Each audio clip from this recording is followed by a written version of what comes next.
Hello and welcome to another edition of Motor Cars Enthusiasts. Well, I guess it's a little bit of human nature. The grass is always greener on the other side of the fence, and so it is with car people who look at other countries that get really cool stuff to drive that'll never make it to the part of the world that you live in. Such is the case with the Type R program from Honda. All around the world, they get the cool Type R stuff, where it never makes it here to the United States. We get an SI version, which is a little bit of a watered down version of this particular automobile, only on the Civic only. I think maybe a couple other models get an SI version, but it's not the same. But apparently we may be getting somewhat of a camouflage version of a Type R, as the next generation CRZ is in development as we speak. In fact, they're upping the power, maybe to somewhere around 250 brake horsepower, which may make this vehicle pretty viable, as it was not a very good hybrid and not a very good sports car. So maybe it'll be one or the other. Maybe, hopefully, the good sports car would go along with those good looks. Now we're hearing that the brand new Civic Type R that's been pounding around the Nürburgring. In fact, we had a video on the Motor Cars Enthusiast Facebook page about this here not too long ago. Apparently, the underpinnings of this automobile may be that brand new Civic Type R. So a little bit of excitement coming soon. We'll wait and see what comes of this. Next up on the list, a little bit of sad news. The current generation, the Gullwing Classic of the SLS from Mercedes-Benz, will be no more. Production will go out in the year of 2014, and this vehicle will no longer exist. Now, the new SLC, which is the replacement for this automobile, which is going to be a lot more smaller and lighter and whatnot, but it won't have the gull wing doors. I've already seen some of the camo versions of them pounding around in test mode.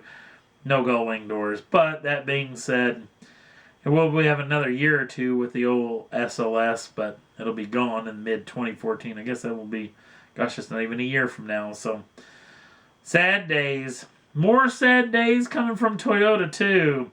Remember the Hybrid R, that 400 horsepower Yaris? Yeah. Toyota's not building that thing either. That being said, we're hearing rumors floating about that Toyota may be building a brand new performance sub-brand, which is kind of exciting, and going to have a whole lineup of sub-branded performance automobiles, maybe i.e. like the Type Rs from Honda. We'll wait and see what comes of that particular program. That may be a little bit of excitement, but still would have been neat to see this Yaris on public highways. Gran Turismo. Talked a lot about Gran Turismo. I've played every Gran Turismo since the original one for the PlayStation 1. Well, we're just not too very far away. At the taping of this program, we're a little over a month away from the release of Gran Turismo 6, the newest generation in the Gran Turismo franchise. Well, now we're already hearing rumblings in the next 2 years there's going to be a Gran Turismo 7. Well, this being said, there's a brand new console. Sony's got the brand new PlayStation 4 that will be coming out for the Christmas holiday in 2013. Well, I bet Sony is pushing Polyphony Studios to pump out a Gran Turismo 7 for the brand new console, as the Gran Turismo 6 version is going to be coming out for the PlayStation 3. Now, we're hearing that the PlayStation 4, as far as computing power, is not a whole lot more powerful than the PlayStation 3, other than it has a lot more memory, a lot more gadgets and whatnot inside of the console for added features. So, the Gran Turismo 7 version will be just kind of a rehash of the Gran Turismo 6, which isn't too bad, because the Gran Turismo 6 is going to be all new. New physics engine, new engine mapping system, new tire systems, new suspension systems, all that stuff, all the parameters, the graphics, and all the actual physicality of those particular units have all been changed for the brand new game. And if you've been playing the brand new demo for that, it shows up big time. The cars are a lot different to drive. So it's not going to be too shabby. Another 2 years, there'll be a whole lot more new cars that are going to be coming out in those next 2 years that'll go into the Gran Turismo 7. Give you a real reason for buying PlayStation 4, or at least verify if you've already ordered your PlayStation 4. So we'll wait and see what comes of this in the future. Speaking of one of those cars you'll be able to drive in this game, the Alfa 4C.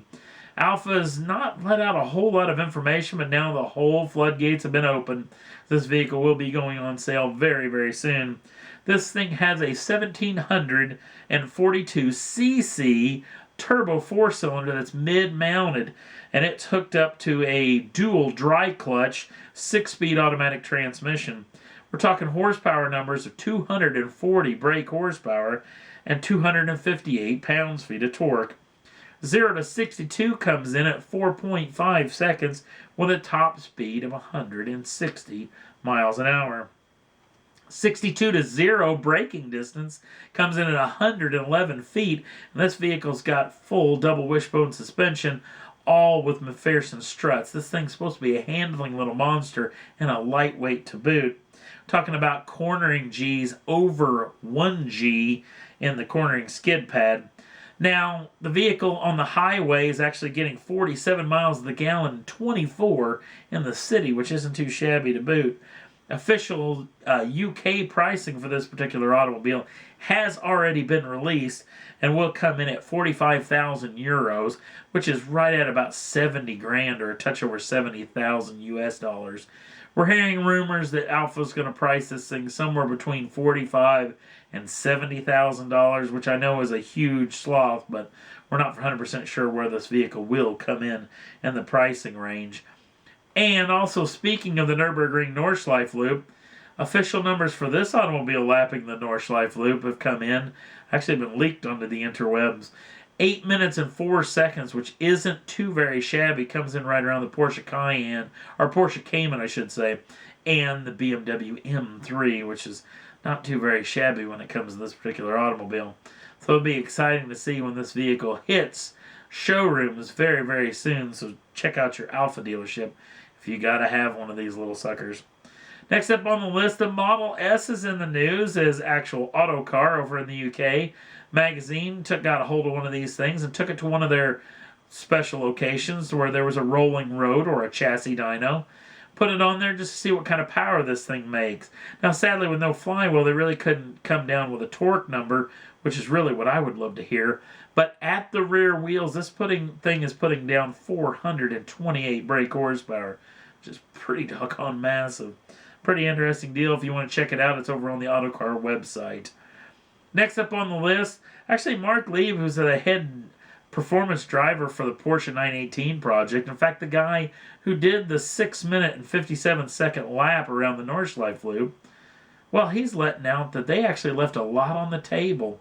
This vehicle had a lot more speed to give, and they're getting ready for another go-round the Nordschleife Loop. Going to do a little change up in tires. Already hearing rumors that this vehicle actually went around in full slicks, knocked off almost 20 seconds on that lap. So it would be exciting to hear what this thing actually could do, especially with McLaren P1 going to head back to the ring to see what they can do. It would be nice to get a little head-to-head battle between these two guys trying to go for the top spot around the Nordschleife Loop. And that's all there was that I thought was worth talking about for this week's Motor Cars Enthusiast. If you want to jump on over to the Facebook page, the link's down in the show notes. In fact, there's a link that'll take you over to the Hot Rod website, actually showing off a pair of automobiles that a local sheriff organization found in a lake that were full of skeletons. As actually, apparently they got a sonar equipment and tried it out on a lake, found 2 automobiles stuck down in this lake. One of them crashed in the 50s, one of them crashed in the 60s or 70s, and apparently these people have been missing for some time. Weird. There's nice photos of the automobiles, but a weird situation when it comes to that thing. Also, if you want to subscribe to the channel, you can do so at any time. You get the first dibs on the brand new shows as soon as they come out. Thanks for watching, and we'll see you again real soon.